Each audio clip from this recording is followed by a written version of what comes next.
Slyvia on the couch at Utica Roasting Company, and we are with Slyvia the Swan. Now, Slyvia, what do you do in the community?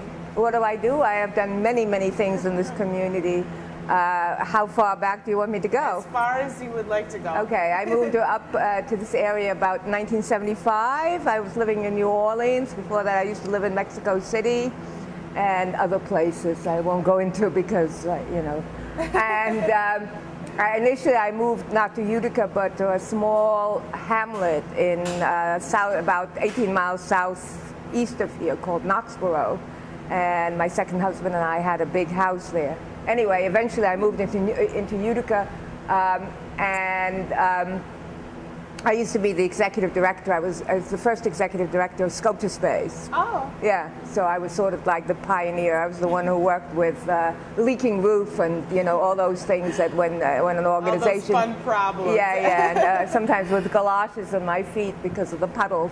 But during my time, I with the help of the board and the community and, you know, whatever, I was able to establish the organization and get it an international reputation, and it got a New York State Governor's Art Award and a MacArthur grant, and so we went from puddles to whatever. Puddles to plaques. There you go. That's a good one. So, and then I've done many other things. Mainly, all my life, I've been a practicing artist.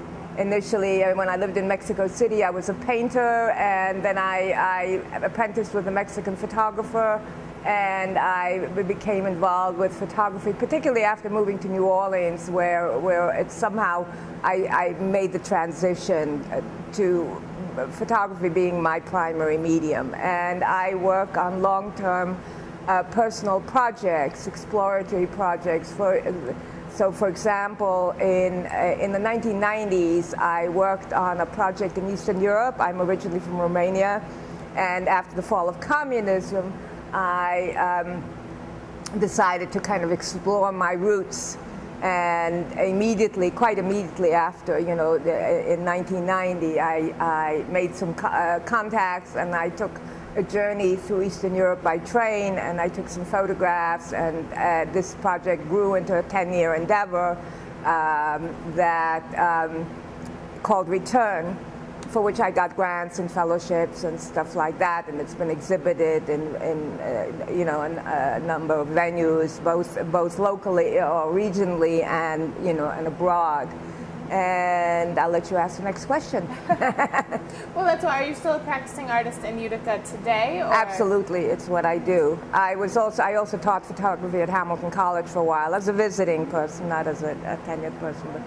But so now, do you just enjoy the Utica daily life? Well, I enjoy the Utica daily life no matter what else I'm doing. And I appreciate Utica. I think that Uticians, as one of my friends, one of the Sculpture Space residents once called it, sometimes like to feel pessimistic about the city, more so than some of us. You know, when I was the director of Sculpture Space, particularly in the beginning, people would say, why do you work so hard? It's only Utica, you know, and I'd say, well, I believe that if you do something meaningful and substantial anywhere, it'll get noticed. And lo and behold, well, Sculpture Space certainly has gotten a lot of notice, and of course it's had good leadership since I left too, so they've continued the vision and the mission of the organization. And well, there are a number of things to like about Utica. Evidently, it's a minor city in many ways. You know, like, whoops, my lunch is closed. And, you know, sometimes one feels frustrated because if one reads about the latest concert at BAM, it's not easy to get there. And it's actually hard to get out of Utica because we don't have a local airport, and you know, every trip one takes is indirect. But there are many things that are wonderful here, and I actually, for the past, one of my long-term projects for the since about 2004 has been a Utica project. I wander around sort of at the peripheries of the city. I am interested in, you know, railroad tracks and in post-industrial sites and all kinds of. I didn't bring anything with me, but you can find me online. So I have a body of work about Utica, about Utica and environs. That is now, it started off being called Along the Tracks, but I've changed the title to Where Will You Spend Eternity, after a billboard that I saw on Route 28 South that, you know, obviously has religious connotations, but I thought it could have meaning beyond the religious connotations, like, you know, especially in our fast-changing world where, you know, you never know what's going to happen next, you know, that like asking that question, where will we spend eternity? Where will the future take this community, our children, our grandchildren, the soil that we step on, the water that we drink, you know, all the issues that face us in a very complex world.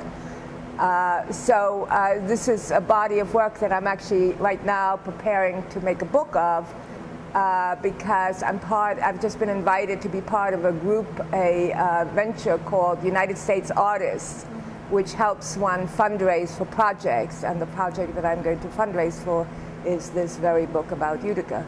So very nice. Yeah. Well, that's something we have in common, is an appreciation of what is going on here and all the history and all the richness that Utica really carries with its name. Right, right. And the beauty of, you know, it's like beauty isn't just in fancy buildings. One can find beauty sort of behind the railroad tracks, right?